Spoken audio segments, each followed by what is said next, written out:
uma condenação do Concílio Vaticano, do Concílio de Trento, no Denzinger 844, Cano 844.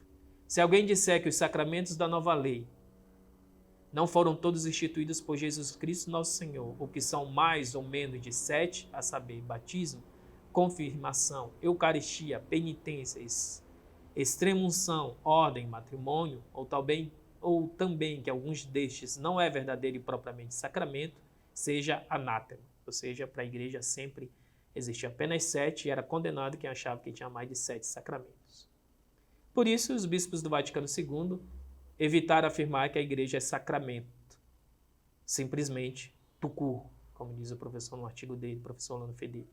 Disseram que ela é como que um sacramento, para amenizar um pouco o escândalo.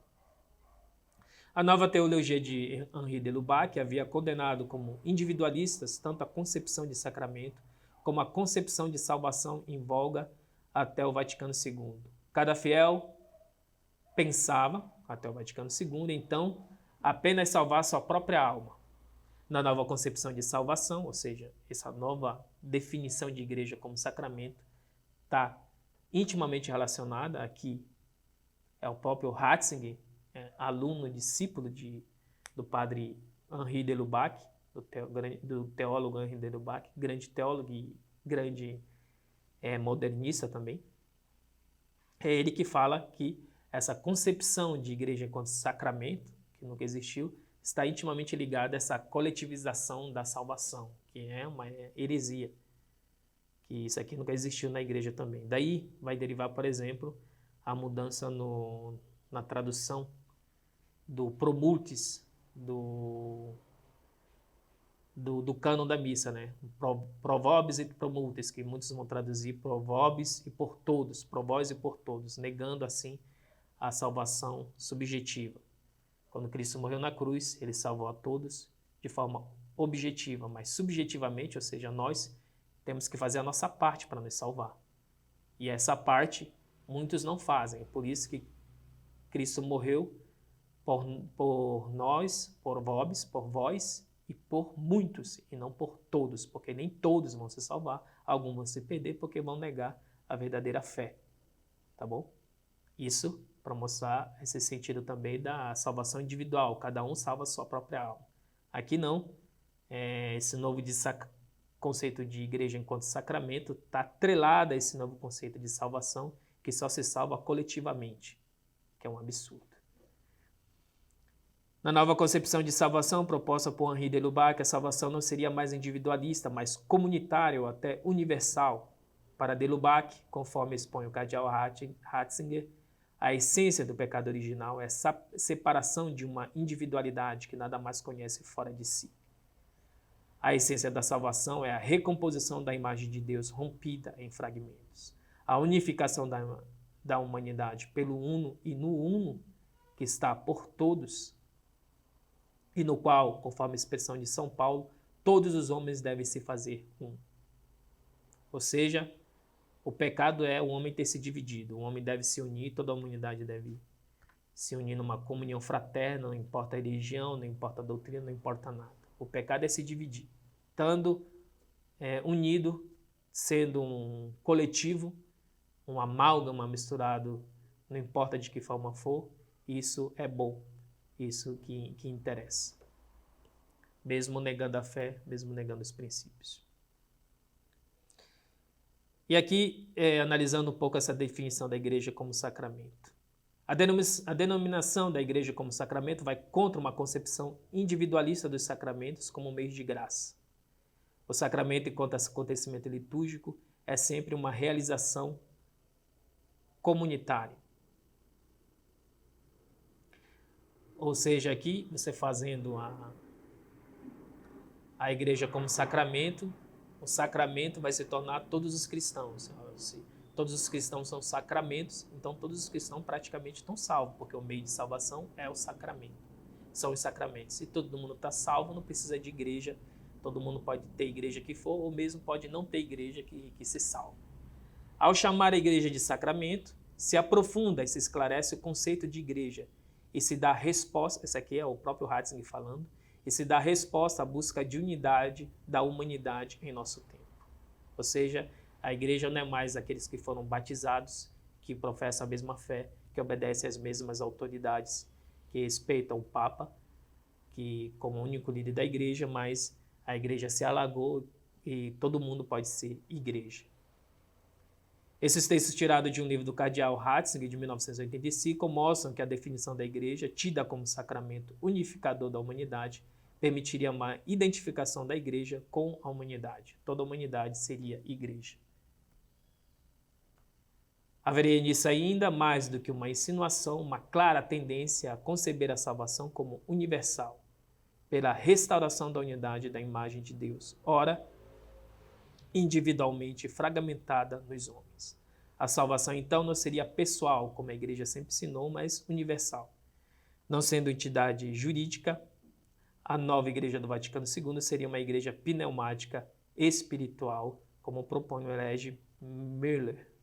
A realidade pneumática da igreja está, de fato, na origem da eclesiologia do Vaticano II, como se comprova a partir da importância que teve na renovação eclesiológica, o famoso estudo de Johann Adam Müller, que mostrou ser o espírito, o princípio constitutivo da igreja, desde a primeira patrística em continuidade com o Novo Testamento. Ou seja, a igreja é puramente espiritual, ela não é material, ela não é visível, ela não tem um corpo visível, ela é apenas espiritual, está apenas dentro do homem. A igreja sempre ensinou que se entra na igreja pelo batismo que nos faz filhos adotivos de Deus e herdeiros do céu, apagando a culpa do pecado original.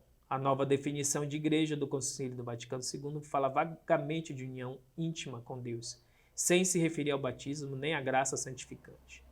Mas como no texto em foco não se fala do batismo e nem de sua necessidade, não se fala da graça santificante, fica aberta a possibilidade de se interpretar essa união íntima com Deus como substancial, ou seja, basta ser homem que você está unido com Deus, já que não se explicitaram os limites e o modo dessa união. Os limites estar dentro da igreja, única verdadeira igreja de Cristo, seguir a mesma fé, uma única doutrina, uma única verdade, as autoridades constituídas pela igreja na pessoa do Papa, que é a autoridade máxima. Em outro documento conciliar, Gaudium et Spes vai declarar: por isso proclamamos a vocação altíssima do homem a afirmarmos existir nele uma semente divina. O Sacrosanto Concílio oferece ao gênero humano a colaboração sincera da igreja para o estabelecimento de uma fraternidade universal que corresponda a esta vocação. São João vai dizer: eu não rogo somente por eles, os apóstolos, mas também por aqueles que hão de crer em mim por meio da sua palavra, para que sejam todos um, como tu, Pai, o és em mim e eu em ti. É a grande frase, né? Tão defendida pelos ecumênicos modernistas, que todos sejam um, né? Mas um numa só igreja.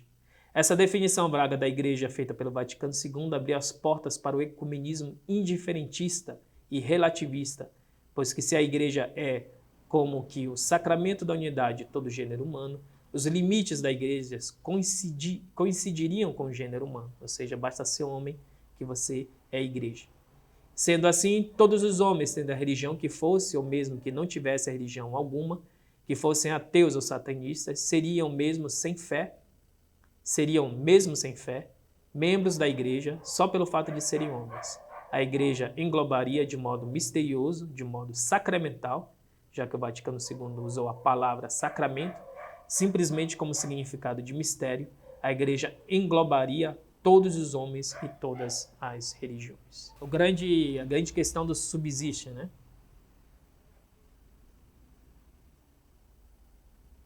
Na Lumen Gentium. Esta é a única igreja de Cristo que no símbolo confessamos, una, santa, católica e apostólica, que nosso Salvador, depois de sua ressurreição, entregou a Pedro para apacentar e confiou a ele e aos demais apóstolos para propagar e reger, levantando-a para sempre como coluna e fundamento da verdade. Esta igreja constituída e organizada neste mundo como uma sociedade subsiste na Igreja Católica.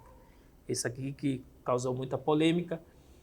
até hoje subsiste. Depois o Papa Ratzinger, que vai, como diz o professor Orlando no artigo dele, é o Papa Ratzinger que vai criar esse conceito da Igreja Católica, da Igreja de Cristo subsiste na Igreja Católica, e depois ele vai querer se corrigir, no Vaticano II vai se corrigir, né? E vai se colocar uma nota prévia. Uma nota prévia normalmente se dá antes do documento sair. Essa é a primeira nota prévia que sai depois. Não sei como pode existir uma nota prévia depois, para ver como a confusão era grande no Vaticano II. Que vai reafirmar que a única Igreja de Cristo é a Igreja Católica. Mas no começo, o primeiro documento do concílio se diz isso. Esta igreja constituída, a Igreja de Cristo, constituída e organizada neste mundo como uma sociedade, subsiste na Igreja Católica, governada pelo sucessor de Pedro e pelos bispos em comunhão com ele. Isso aqui nunca foi definição da igreja, sempre se diz a Igreja de Cristo é a Igreja Católica e não subsiste na Igreja Católica. Essa foi uma das deformações do Vaticano II.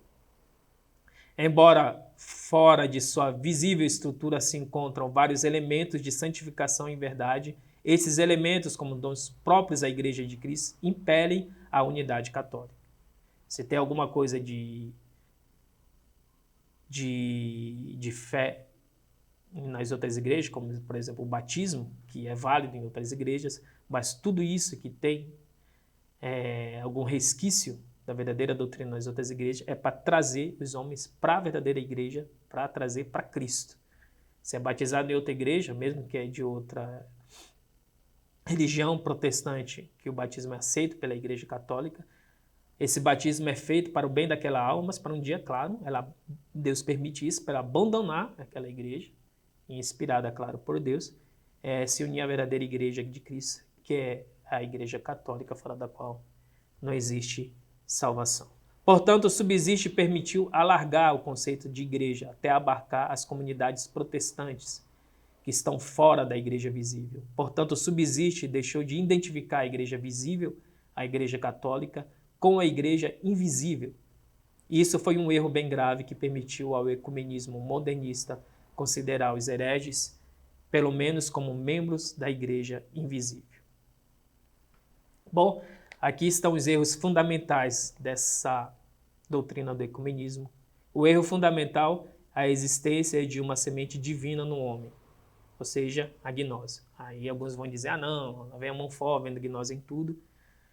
Vou dar alguns conceitos, um pouco rapidinho de passagem, como surgiu esse conceito do ecumenismo no Vaticano II, e vocês vão ver que isso não é coisa inventada pela Montfort, mas que tem muita gente que viu isso também. Todo homem necessariamente estaria salvo, a salvação seria universal. Fora da igreja haveria uma salvação, mesmo sem religião, mesmo, como diz o cardeal Pi, quando todas as religiões são verdadeiras, na verdade, todas se equivalem a que todas são falsas.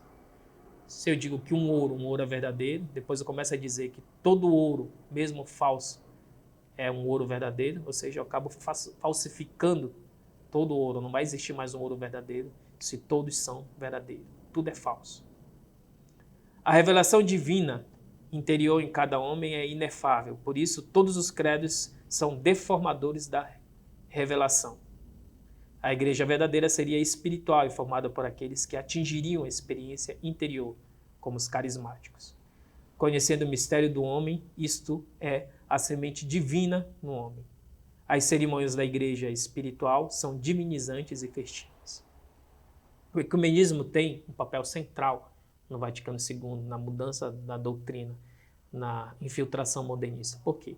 É o ecumenismo que vai possibilitar que a verdade não é una, mas nós podemos aceitar as mentiras das outras religiões, as mentiras dos outros credos, as mentiras mesmo do paganismo, daqueles que não têm religiões. É o ecumenismo, como já falei numa aula que já dei sobre a renovação carismática. A renovação carismática vai ser um grande instrumento do ecumenismo, mas é um instrumento, um grande motor de muita coisa do modernismo que vai penetrar na igreja e no Vaticano II é o ecumenismo. Por exemplo, a reforma litúrgica. A reforma da missa foi muito feita por causa desse ecumenismo, para agradar os protestantes. a missa reformada vai se aproximar muito do culto protestante, negando muitos princípios, ou deixando de afirmar muitos princípios da verdade da doutrina católica para agradar os protestantes. Então você vê que mesmo na questão litúrgica, o ecumenismo, para a mudança para a missa nova, o ecumenismo tem um papel central. Dos grandes, se não o maior propulsor do grande nome de propagação do ecumenismo no começo do século XX, ou seja, no começo do século, um pouco antes do Vaticano II, que vai impulsionar o Vaticano II, é o padre Lambert Baudouin. Quem não sabe quem é o padre Lambert Baudouin, ele vai ser o grande mestre, o grande nome que vai impulsionar o movimento litúrgico, que vai culminar com a Missa Nova, que vai culminar com a reforma da missa. O padre Lambert Baudouin, por exemplo, vai ser mestre de Paulo VI. Ele vai ensinar muitas coisas por Paulo VI. Do ponto de vista litúrgico, ele era o grande mestre de... Padre Baudouin é um beneditino belga, modernista. Os belgas vão ter um papel central, os modernistas belgas vão ter um papel central no Vaticano II. E esse padre Baudouin vai ter um papel central formando Paulo VI, e também ele foi mestre do Aníbal Bonini, que é considerado o grande, aquele que confeccionou a Missa Nova. Tá? E aí, em 1925, o padre Lambert Baudouin já tinha começado o movimento litúrgico, já tinha começado a impulsionar a reforma da missa, e aí ele começa a impulsionar também o ecumenismo dentro dos mosteiros. Então ele vai fundar os primeiros mosteiros beneditinos ecumênicos na Bélgica. O padre Baudouin vai ser atacado pelaquela encíclica que eu li para vocês de Pio XI, a Mortalio Animus. E em Paris, em 1900, ele vai chegar a ser calado por Pio XII, se não me engano. Mas, mesmo assim, às escondidas, ele vai continuar o trabalho dele de propagação de heresias. Em Paris, em 1928, já realizavam-se encontros privados ecumênicos.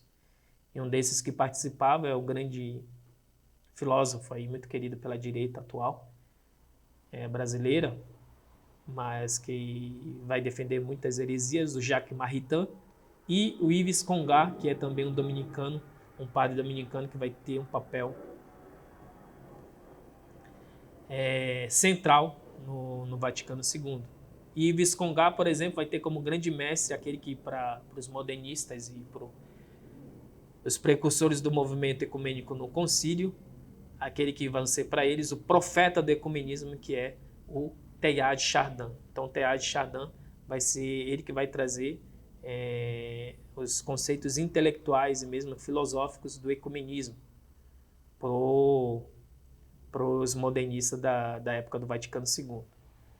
Aí, as coisas que Teilhard de Chardin defendia. Tudo está submetido à atração de Cristo, por via da consumação. Teilhard afirma que a encarnação fez do mundo inteiro um sacramento. O mesmo termo usado por Henri de Lubac. O mundo todo é um sacramento. Ele compara o mundo com as espécies sacramentais. Não só o homem é um sacramento, não só a humanidade é um sacramento, mas ele vai expandir ainda mais esse conceito do Henri de Lubac, vai dizer que o mundo todo é o sacramento. Essas aqui são palavras do Teilhard de Chardin. Deus meus, esse padre francês, extremamente modernista, ele é muito conhecido por defender o evolucionismo e por burlar, falsificar fósseis que ele encontrava para querer justificar o evolucionismo. Teilhard de Chardin vai dizer: Deus meus, para que eu não sucumba à tentação de maldizer o universo, fazei que eu o adore, vendo-vos oculto nele. A grande palavra libertadora, Senhor, a palavra que revela e opera ao mesmo tempo, repita-a para mim, Senhor. Hoc est corpus meu. Ou seja, ele aplica as palavras da consagração da missa para o mundo inteiro. O mundo todo é consagrado, o mundo todo, por assim dizer não, isso que ele está afirmando, se transubstancia em Deus. O mundo todo é Deus. Aí vão dizer, ele é panteísta. Ele não é só panteísta. De fato, o monstro, a sombra, o fantasma, a tempestade, se quisermos, sois vós. No fundo, não são mais que as espécies, as aparências de um mesmo sacramento. Aqui só as aparências, né? A parte física, a tempestade, a parte material é apenas a aparência, que está por detrás disso é uma verdadeira divindade. O motor essencial de uma humanização que conduz uma ultra-humanização, ou seja, o motor essencial que conduz um homem a se elevar, o desvio cósmico move-se em direção ao incrível estado quase monomolecular, onde cada ego está destinado a alcançar seu paroxismo em algum misterioso superego. Somente esta integração poderá fazer que apareça a forma do homem futuro, em que o homem alcançará plenamente o fim e o ápice do seu ser. Ou seja, o universo está todo caminhando numa grande evolução. E um dia esse grande universo, a parte divina dele, né, vai se unir num grande superego. Isso aqui que é a salvação do homem. Isso aqui que é o homem se divinizar. Não só o homem, mas o universo todo vai se divinizar. Ah, mas ele é panteísta, então. Ele não é panteísta. Teilhard de Chardin explica que essa integração desemboca na religião sincretista, isto é, na convergência geral das religiões, em direção a um Cristo universal, que no fundo satisfaça a todas. Essa lhe parece ser a única conversão possível para o mundo e a única forma imaginável para uma religião do futuro. É por isso que ele é considerado o profeta do ecumenismo. Ele quer o sincretismo e a convergência de todas as religiões a uma só religião universal, um Cristo universal. Teilhard não discorda nem com o materialismo, nem com o espiritualismo. Minha crença é que ambos os pontos de vista pedem para participar. No entanto, o que ele quer dizer com o espiritualismo não está claro. Quanto ao exame da estrutura da matéria, Teilhard, com consequência e lógico, vai em direção ao panpsiquismo, ou seja, todos têm uma alma, mesmo os animais, mesmo o mineral. Começa do homem que tem um mundo interior e deduz logicamente a existência de um mundo interior semelhante para os animais, as plantas, a natureza não viva, o motor essencial de uma humanização que conduz a uma ultra-humanização. Teilhard de Chardin mostrou como era espiritualmente importante escapar desse tipo de prisão que reduz toda a piedade, toda a vida interior a um face a face da alma com Deus. Ou seja, preciso fugir dessa prisão. Então, existe uma prisão, essa prisão é uma matéria que não se evolui, mas dentro dessa matéria evoluir tem algo que evolui, e é esse algo que evolui que precisa se libertar. É isso que o Teilhard de Chardin diz que é uma prisão e precisa se libertar, ou seja, ele não é só panteísta, ele é também gnóstico, porque na verdade as duas estão sempre muito próximas, sempre uma leva a outra. O panteísmo a gnose e a gnose ao panteísmo. Para Teilhard de Chardin, o principal é ser levado pela imensa corrente que vai a este, que ele chama o ponto ômega, a culminação de toda a evolução cósmica. E aqui, para fechar a aula, para ficar bem claro,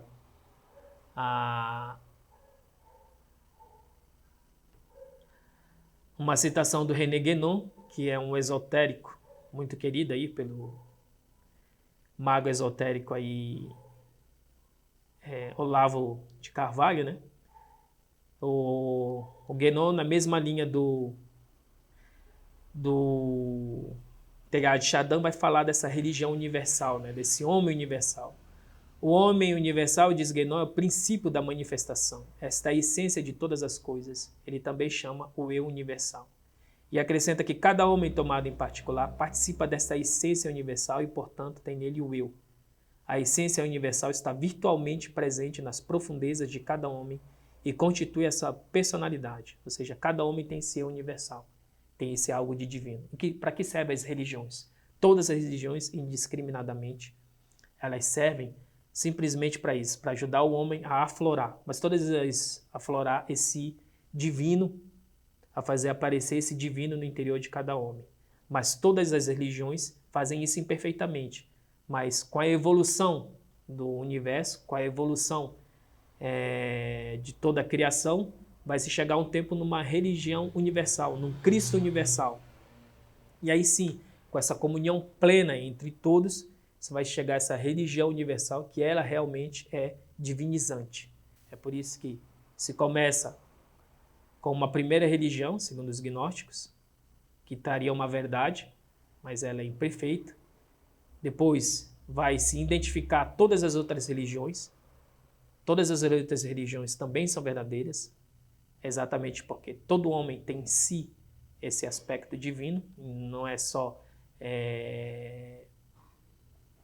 propriedade de um só único grupo, de uma só igreja, mas de todas as igrejas. Então todas as igrejas são verdadeiras, mas todas essas igrejas verdadeiras elas são ainda imperfeitas. Então elas vão evoluindo numa união perfeita, num sincretismo perfeito, uma mistura perfeita, até chegar à total divinização de todo o universo e divinização de todo homem.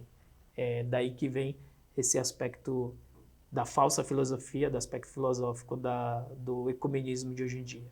Cada homem é, portanto, em suas profundezas, uma modificação transitória do princípio universal transcendente. O princípio transcendente está contido no homem apenas de maneira virtual. Ele é mascarado e incrustado pelos acidentes contingentes da existência manifestada. E são esses acidentes transitórios que constituem o ego individual de cada um. São as escórias existenciais que formam a individualidade humana. O homem nasceu para ser individual, mas é aspecto divino do homem que vai se unindo com outros homens e vai se formar uma só humanidade, uma só coletividade humana. Ah, mas isso não tem nada a ver com a igreja, não tem nada a ver com o Vaticano II. Como eu disse para vocês, né, o professor Orlando Fedeli, no seu livro O Antropoteísmo, vai fazer o caminho da gnose, a mãe de todas as heresias, e o livro do professor vai culminar com o ecumenismo, que vai ser a grande conclusão da gnose humana, que é essa igreja universal, essa religião universal, esse Cristo universal, que diviniza tudo. Mas não é só o professor que vai dizer isso, que a gnose vai culminar no ecumenismo. Um dos maiores estudiosos, eu acho que é o maior estudioso na Europa sobre a gnose, que é um leigo, se chama Etienne Couvert. Ele vai escrever toda uma obra dele de 3 volumes sobre a gnose, e ele vai dizer, o nome da obra é exatamente esse, Da Gnose ao Ecumenismo, para vocês verem que não era só o professor que via que da gnose estaria como uma conclusão o ecumenismo. Mas aqui, e aí é por isso que se chama o livro do professor, o antropoteísmo, que é na verdade a religião do homem. A gnose, o panteísmo nada mais é do que a religião do homem, que é o antropoteísmo. Mas será que isso está dentro da igreja? É isso que vai deixar um pouco mais claro esse discurso de Paulo VI, onde ele vai falar na conclusão, encerramento do Concílio do Vaticano II, que é muito conhecido de todos. A igreja do Concílio do Vaticano II se ocupou bastante do homem tal qual ele se apresenta em nossa época, o homem vivo, o homem todo ocupado consigo mesmo, o homem que se fez centro de tudo aquilo que o interessa, mas que ousa ser o princípio e a razão última de toda a realidade. O homem, sempre o homem. O humanismo laico e profano, enfim, apareceu na sua terrível estatura e, em certo sentido, desafiou o concílio. A religião de Deus que se fez homem encontrou-se com a religião do homem que se fez Deus. O que aconteceu? Um choque? Uma luta? Um anátema? Quer dizer, era para tornar anátema uma briga entre a verdadeira igreja de Cristo e os falsos, e as falsas doutrinas e as falsas religiões? Não, não aconteceu. O que aconteceu? Um choque, um anátema, uma luta? Não, não aconteceu isso exatamente porque se mudou o foco. Não é mais o culto de Deus, mas é o culto do homem, por isso não tem que ter mais choque, porque todo homem é Deus. Isso poderia ter acontecido, mas não foi isso que aconteceu. A antiga história do samaritano foi o modelo da espiritualidade do concílio, uma imensa simpatia. O concílio investiu inteiramente a descoberta das necessidades humanas. Absorveu a atenção deste concílio. Reconhecei-lhe ao menos este mérito, ó vós, humanistas modernos, que haveis renunciado à transcendência das coisas supremas, que saibais reconhecer o nosso novo humanismo. Também nós, mais que qualquer outro, nós somos cultores do homem. Nós prestamos esse culto ao homem. Então, é isso que eu tinha para falar do ecumenismo. A gente viu aí os aspectos filosóficos da verdadeira igreja e a negação desses aspectos filosóficos, dessas verdades filosóficas, a negação da verdadeira doutrina da igreja, como a igreja sempre interpretou e julgou o verdadeiro ecumenismo, a mudança de concepção do que é a verdadeira igreja, o conceito de igreja vai mudar, de verdadeira religião, de verdade vai mudar, para que vá se culminar nesse falso ecumenismo, onde todas as religiões são iguais, onde todas as verdades devem ser toleradas e admitidas, e vai chegar na falsa religião do homem, na divinização do homem, no culto do homem, como fala Paulo VI. Espero que vocês tenham aproveitado. Então, espero aí a pergunta, os trabalhos de vocês, para que a gente continue nosso estudo e nossa interação no chat, na nossa conversa, para desfazer qualquer dúvida que vocês possam ter sobre o assunto. O assunto do ecumenismo é um assunto muito complexo, não dá para esgotar esse assunto numa pequena aula.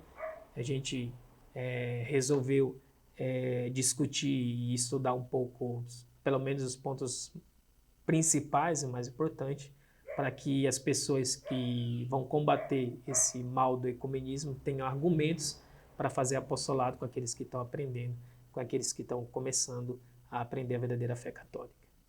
Salve Maria, que Deus nos ajude. Vamos rezar 2 Ave Marias então para encerrar, pedindo a intercessão de Nossa Senhora do Glorioso São José, para defender sempre a verdadeira e única Igreja de Cristo. Em nome do Pai, do Filho e do Espírito Santo. Amém. Ave Maria, cheia de graça, o Senhor é convosco, bendita sois vós entre as mulheres, bendito o fruto do vosso ventre, Jesus. Santa Maria, Mãe de Deus, rogai por nós, pecadores, agora e na hora de nossa morte. Amém. Glorioso São José, rogai por nós. Ave Maria, cheia de graça, o Senhor é convosco, bendita sois vós entre as mulheres, bendito o fruto do vosso ventre, Jesus. Santa Maria, Mãe de Deus, rogai por nós, pecadores, agora e na hora de nossa morte. Amém. Doce coração de Maria, seja a nossa salvação. Em nome do Pai, do Filho e do Espírito Santo.